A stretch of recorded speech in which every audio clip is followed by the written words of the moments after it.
Dear students, welcome my YouTube channel. मैं हूं Arvind Tomar, lecturer, genius inter college Barnahal Mainpuri. Dear students, आज मैं आपके लिए लेके आया हूं यूपी बोर्ड की क्लास 10th का लेसन नंबर 3, द गंगा, मतलब गंगा। इस चैप्टर में मैं गंगा के बारे में बताऊंगा, जो जवाहरलाल नेहरू द्वारा लिखा गया है। जवाहरलाल नेहरू ने अपने एक वसीयतनामा को इस चैप्टर के माध्यम से दर्शाया है। वो कहते हैं, मुझे भारतीय लोगों से इतना प्यार और स्नेह मिला कि इसका ऋण चुकाना मेरे बस में नहीं है। वो सच में कहा जाए तो प्यार और स्नेह का ऋण कोई चुका ही नहीं सकता। ये एक ऐसी चीज़ है, इसे चुकाना संभव नहीं है। कई लोगों से हमारी प्रशंसा हुई है और कई लोगों ने हमारा सम्मान भी किया है और हमने भी उनका सम्मान किया है, लेकिन भारतीय लोगों के सभी वर्गों का स्नेह प्यार मुझे सभी का मिला है, प्रचुर मात्रा में मिला है। यहाँ पे महात्मा पीटी नेहरू कहते हैं कि भारत के सभी वर्ग के, जैसे गरीब अमीर, हर प्रकार के व्यक्तियों का प्यार हमें प्रचुर मात्रा में मिला है और इस प्यार की कीमत को हम चुका नहीं सकते। और आगे कहते हैं, मैं केवल यह आशा व्यक्त करता हूँ, मैं उन लोगों से, मैं अपने मन से केवल इस बात की आशा व्यक्त करता हूँ कि मेरे जीवन के शेष वर्षों में, कि जितना मैंने समय अपना, जितना जीवन जी लिया है, उस जीवन में तो मैंने अपने जो मेरे चाहते लोग थे, जो मुझे चाहते हैं, अपने दिल में रखते हैं, उनके लिए मैंने अच्छे अच्छे काम किए।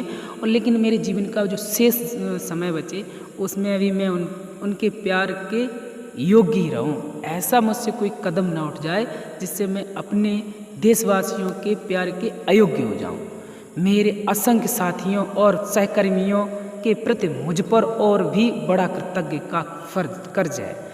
और यहाँ पे कहते हैं, जो मेरे साथी हैं, असंख्य साथी हैं, जो हमारे दुख में और हमारे सुख में हर वक्त मेरे साथ खड़े रहते हैं, चाहे हमारी जीत हो या हमारी हार हो, हर हिस्से में वो हमारे भागीदार होते हैं, जो अनिवार्य रूप से इनके साथ आती हैं।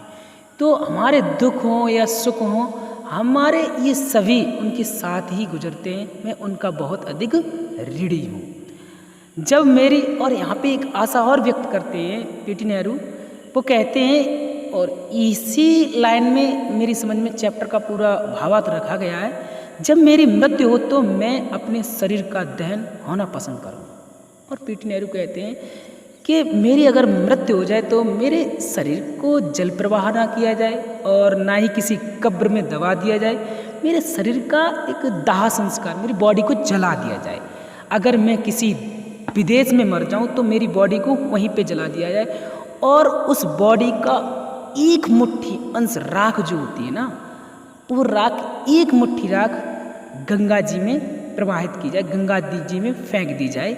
और इसका मुख्य भाग जो होता है, जो बाकी का शेष बचा भाग, बड़ा भाग बचा हुआ होगा हमारी राख का, उसे भारत के ऐसे क्षेत्रों में बिखेर दिया जाए जहाँ भारत के किसान लोग काम करते हैं, और उसे पूरे भारत में बिखेर दिया जाए, लेकिन उसका एक मुट्ठी भाग हमारे गंगा जी में प्रभावित कर दिया जाए। इन अस्थियों का कोई भी भाग, और कहते हैं मेरी अस्थियों का, यानी मेरी राख का कोई भी भाग शेष नहीं रखा जाए, और ऐसा नहीं कोई मेरा स्थान बना दिया जाए या मेरी कोई स्थान बना के उसका चबूतरा वगैरह बना दिया, ऐसा कुछ नहीं। वो कहते हैं कि मेरी एक भी अस्थि का कोई शेष भाग छोड़ा ना जाए और उसे पूरे भारत में बिखेर दिया जाए। उनकी ये एक इच्छा मात्र है, लेकिन गंगा जी में केवल एक मुट्ठी मेरी डाली जाए। और वो यहाँ पे कहते हैं, जहाँ तक मेरा संबंध है, इलाहाबाद की गंगा में मेरी एक मुट्ठी अस्थियों को फेंकने की मेरी इच्छा किसी धार्मिक कारण से नहीं है।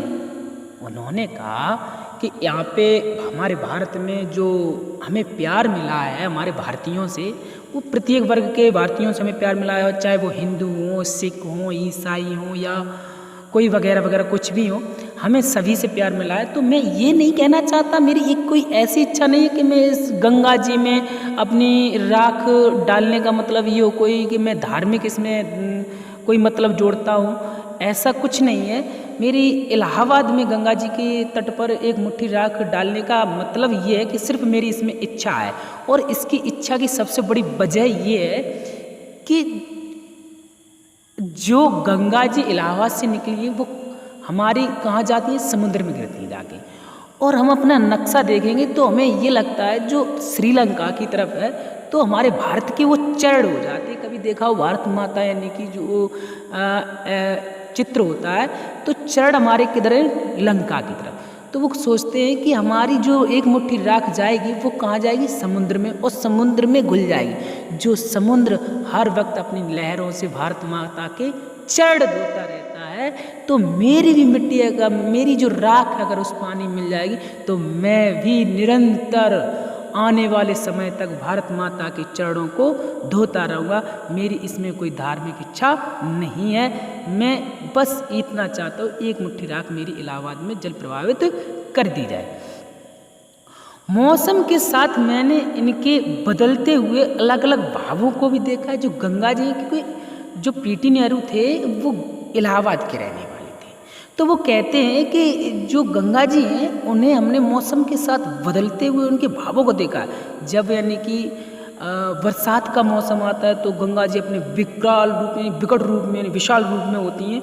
तो अक्सर उनके इतिहास और मिथक यानी परंपराओं और गीतों और उनकी कहानियों के बारे में मैंने सुना है, सोचा है, जो कि उनसे लंबे समय तक इनसे जुड़े रहे हैं।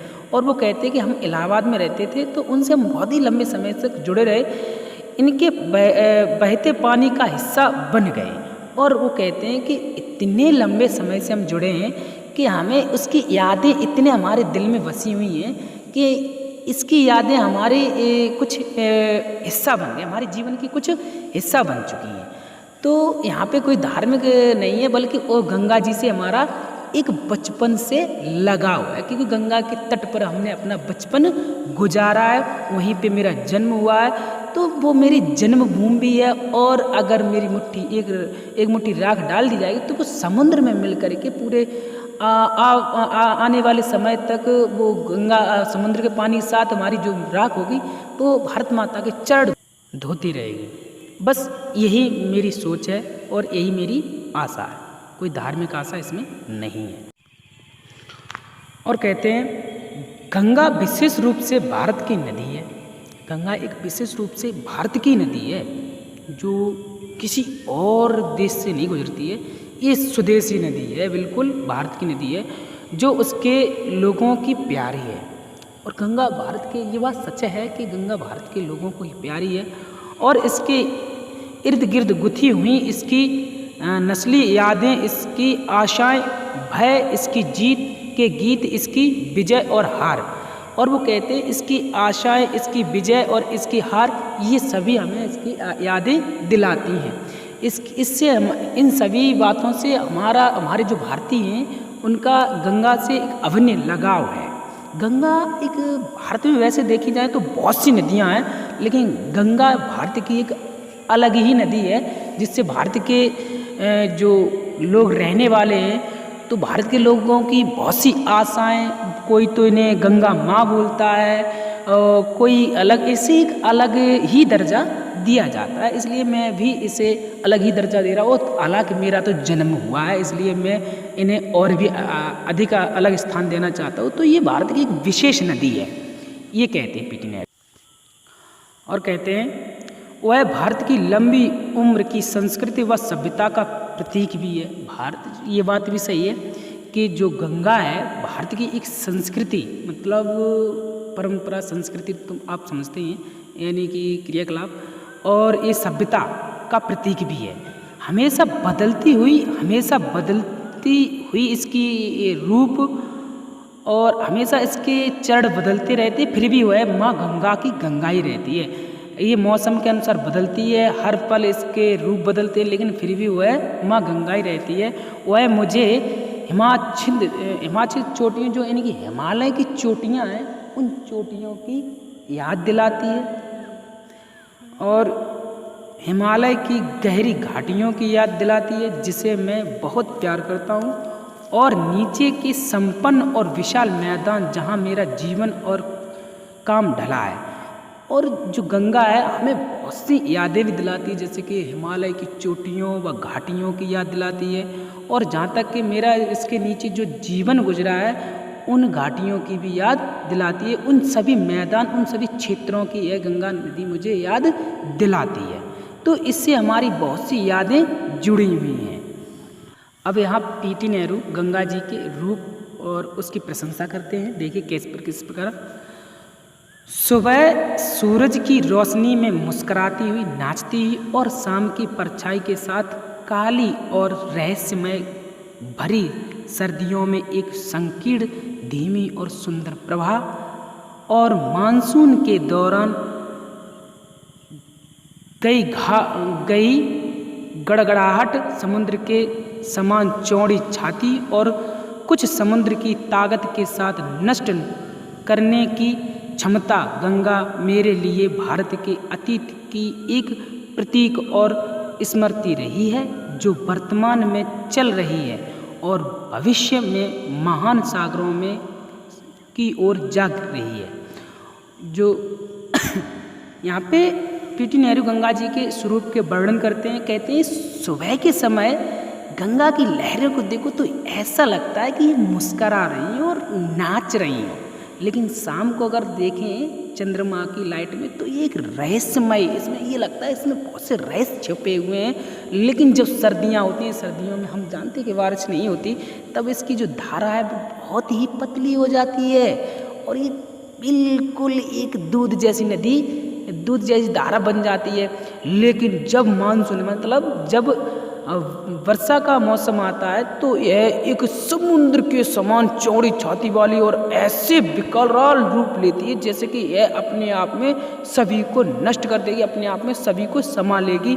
तो इस प्रकार ये रूप धारण कर लेती है। ये इसके अतीत हमारी यादाश्त में बसे हुए और वर्तमान में भी ये हमें ये सिखाती है कि जो चल रही है यह वर्तमान है और आगे जा रही है, यह अपने हमें भविष्य के बारे में भी बताते हैं कि यह भविष्य में भी हमारी महासागर की तरफ जाती रहेगी। तो हमें भी एक ऐसा काम करना चाहिए जो कि हमारा भविष्य एक महासागर की तरफ जाके जुड़े। तो इस प्रकार पीटी नेहरू वर्णन करते हैं। नेक्स्ट स्टेंजा में कहते हैं और हालांकि मैंने पिछली परंपराओं और चलन को काफ़ी त्याग दिया है।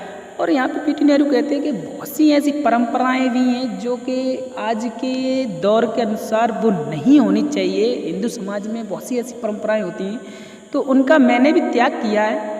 मैंने बहुत सी परंपराएं त्याग दी हैं और मैं चिंतित हूँ कि भारत को उन सभी जंजीरों से छुटकारा पाना चाहिए जो इसे बांध और जकड़ कर रखती हैं। यानी यहाँ पे पीटी नेहरू कहते हैं कि जो ऐसी बेमतलब की जो परंपराएं हैं उन्हें हमें त्याग देना चाहिए। और मैंने बहुत सी ऐसी परंपराओं को त्यागा है जो भारत को जकड़े हुए हैं, जो कि अंधविश्वास को यानी कि पनपाती हैं, अंधविश्वास को बढ़ावा देती हैं। ऐसी परंपराओं को हमें छोड़ देना चाहिए जो कि हमारे भारत की उन्नति को बढ़ने नहीं देती। और कहते हैं इसके अतीत को विभाजित करते हैं और बहुत को दबा कर रखते हैं और आत्मा के मुक्त विकास को रोकते हैं। यद्यपि मैं यह सब खोजता हूँ, फिर भी मैं अपने आप को पूरी तरह से इन सब से आज़ाद नहीं कर सकता। तो यहाँ पे कहते हैं पीटी नेहरू कि ऐसी परंपराएं जो भारत के लिए हानिकारक हैं, ऐसी परंपराओं को हमें त्याग देना चाहिए। और इन्हें त्यागने से क्या है, हम अपनी उन्नति पे आ सकते हैं। जो परंपराओं का कोई मूल्य नहीं है, ऐसी परंपराओं को हमें छोड़ देना चाहिए जो कि हमारी इसकी छवि जो है, गंगा जी की छवि है, उसको बिगाड़ती हैं। ऐसी परंपराओं को त्याग देना चाहिए। लेकिन यहाँ पे ये कहते हैं कि सभी परंपराओं को हम नहीं त्याग सकते। कुछ ऐसी परंपराएं हैं जो कि हमारे अतीत से जुड़ी हुई हैं, तो हमें उनका परित्याग हमें नहीं करना चाहिए।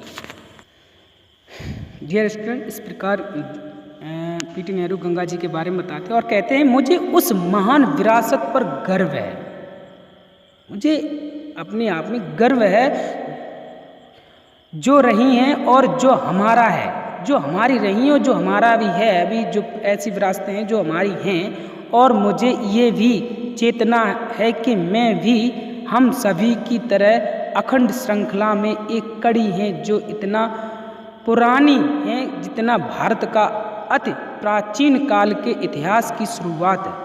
इस श्रृंखला को मैं नहीं तोड़ूंगा क्योंकि मैं इसे संभाल कर रखता हूँ और इससे प्रेरणा लेता हूँ। और वो कहते हैं कुछ ऐसी हमारी गाथाएं हैं, ऐसी परंपराएं हैं जिन्हें हमें सुरक्षित रखना चाहिए और इन्हें एक अखंड श्रृंखला में हमें हमेशा के लिए जोड़े रहना चाहिए। हमें पीढ़ी दर पीढ़ी इसका व्याख्यान करना चाहिए जिससे आने वाली पीढ़ी भी इसे समझे। और इससे क्या है कि हमारा जो प्राचीन जो इतिहास था उसका अस्तित्व न खत्म हो जाए, वो उसका अस्तित्व शुरुआती इतिहास का अस्तित्व हमारी श्रृंखला में बना रहे। इसलिए मैं इन सभी परंपराओं को नहीं तोड़ूंगा क्योंकि इन्हें हम संभाल कर रखेंगे क्योंकि इनसे हमें कुछ प्रेरणा मिलती है, अर्थात हमें इनसे कुछ प्रेरणा भी लेनी चाहिए। कुछ परंपराएं गलत हैं तो उन्हें हमें त्याग देना चाहिए, लेकिन जो हमारी परंपराएं हमें प्रेरणा देती हैं ऐसी परंपराओं को हमें त्याग नहीं करना चाहिए क्योंकि इनसे हम कुछ ना कुछ सीखते हैं। और कहते हैं, मेरी इस इच्छा के साक्षी के रूप में और भारत की सांस्कृतिक विरासत के लिए मेरी आखिरी श्रद्धांजलि के रूप में मैं यह अनुरोध कर रहा हूँ कि मेरी एक मुट्ठी भर अस्थियाँ मतलब राख इलाहाबाद में गंगा में फेंक दी जाए ताकि उनका उस महासागर में समापन हो जो भारत के तटों को धोता है। मेरी अस्थियों के मुख्य हिस्सों को अन्य प्रकार से निपटा दिया जाए। और इसमें वो सभी भारतीयों को साक्षी रूप से मानते हुए एक संकल्प लेते हैं कि मेरी आखिरी श्रद्धांजलि ये होगी कि मैं आपसे अनुरोध भी करता हूँ, जो भारतीय लोग होते हैं उनसे अनुरोध करते हैं, मैं आपसे अनुरोध करता हूँ कि मेरी एक मुट्ठी राख इलाहाबाद के तट पर गंगा जी में छोड़ दी जाए जो कि एक महासागर में जाके मिल जाए, जिससे कि हमारे गंगा के तटों को हमारी राख हमेशा धोती रहे और जो शेष बचा भाग हो उसे अन्य तरीकों से पूरे भारत में विखेर दिया जाए। ये मेरी आपसे प्रार्थना है, भारतीयों से अनुरोध मैं करता हूँ कि मेरा अंतिम समय हो तो मेरी शरीर को जला दिया जाए और जला करके मेरी राख को इस प्रकार उसे नष्ट किया जाए, लेकिन मेरी राख बिल्कुल शेष जो राख हो उसे बचा करके कोई भी अंश ना रखा जाए। मैं चाहता हूँ कि जो बड़ा शेष भाग है इन्हें हवाई जहाज़ से हवा में ऊपर ले जाया जाए और उस ऊंचाई से उन खेतों में बिखेर दिया जाए जहां भारत के किसान मेहनत करते हैं, ताकि ये भारत की धूल और मिट्टी से मिलकर भारत का एक अप्रभेदक भाग बन जाए। मैंने इस वसीयत और इच्छा पत्र को नई दिल्ली में 21 जून 1956 में लिखा है और वो कहते हैं जो शेष बचा हुआ भाग हो उसे हवाई जहाज किसी विमान के द्वारा बहुत ऊंचाई पर ले जाया जाए और उस भाग को भारत के उस स्थान पर बिखेर दिया जाए जहां भारत के किसान खेतों में मेहनत करते हैं। तो मैं चाहता हूं कि मेरी राख उनकी मिट्टी में मिल जाए जिससे कि मैं भारत के कड़ कड़ में मैं समा जाऊं और भारत के चरणों को धोता रहूं और भारत के कड़ में मैं समा भी जाऊं। यह मेरी इच्छा है और मैंने यह इच्छा पत्र 21 जून 1956 में मैंने दिल्ली में लिखा था और यह एक वसीयतनामा था। तो डियर स्टूडेंट, इतना ही चैप्टर था। आशा करता हूँ आपको समझ में आया हो और मैं चाहता हूँ कि आप इसकी एक बार इंग्लिश और हिंदी स्वयं पढ़ें जिससे कि और भी अच्छे तरीके से आप समझ सकें। डियर स्टूडेंट्स, यदि मेरी यह वीडियो आपको पसंद आई हो तो इसे लाइक और शेयर तथा मेरे YouTube चैनल को सब्सक्राइब करना बिल्कुल ना भूलें, ताकि मुझे भी एक नया उत्साह मिलता है, जिससे मुझे लगता है कि हाँ मेरी वीडियो कोई पसंद कर रहा है, तो मैं भी नई नई वीडियो बनाने की कोशिश करता हूँ। Thank you.